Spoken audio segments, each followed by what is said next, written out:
A protected coastal sanctuary in Metro Manila continues to face a mounting waste problem despite the absence of residents within its grounds.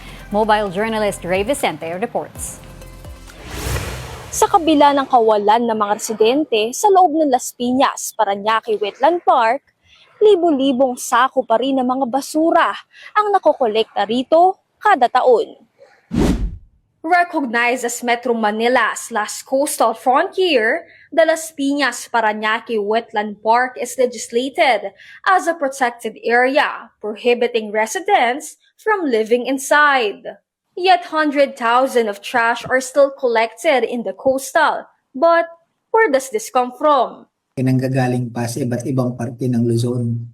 Kasi kung iisipin po natin, ang lahat po halos ng ating mga ilog sa Luzon ay ang downstream po niyan ay ang Manila Bay na itutulak papunta sa ating parke. Noong 2024 po, meron tayong 184,981 kilos.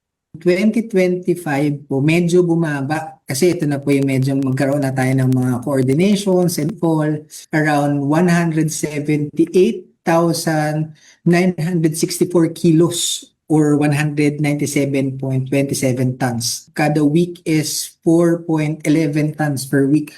As of June, around 70,000 kilos are already recorded, where 13 cubic meters of garbage is the average collection per day.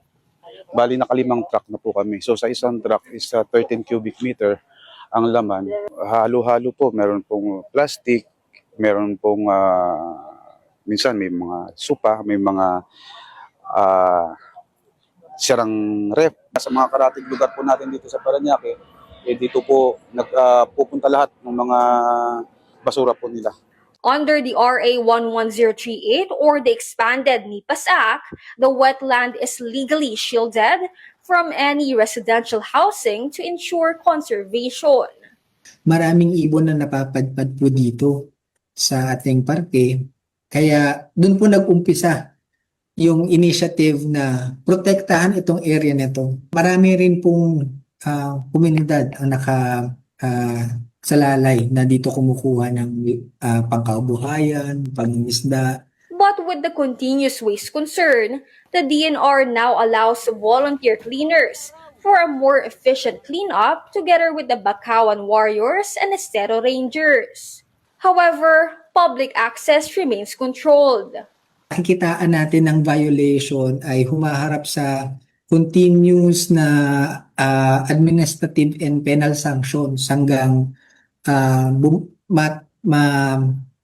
ma-reach natin yung desired nating standards ng water quality sa Manila Bay. Ang task force po natin ng Senro ay naglilinis din po yun daily po. Para po yung mga basura na sa creek po natin, sa katubigan po natin, matanggal po natin para maging maayos po ang flow ng tubig. The agency is continuously coordinating with local government units of Metro Manila that contribute to the trash. With that, more campaigns are being conducted aiming to restore the depleted coastline. Communication, education, and public awareness campaigns. Actually, ginagawa po natin yan buwan-buwan. Ma-educate natin yung mga ating mga kapwa Pilipino patungkol dun sa pangangalaga ng ating parke. Yung maliit po na bagay na kaya nilang magawa sa kanilang bahay, hindi lang naman po parke ang makikinabang, kundi yung buong environment natin. Kapatid Ray Vicente, we are One News.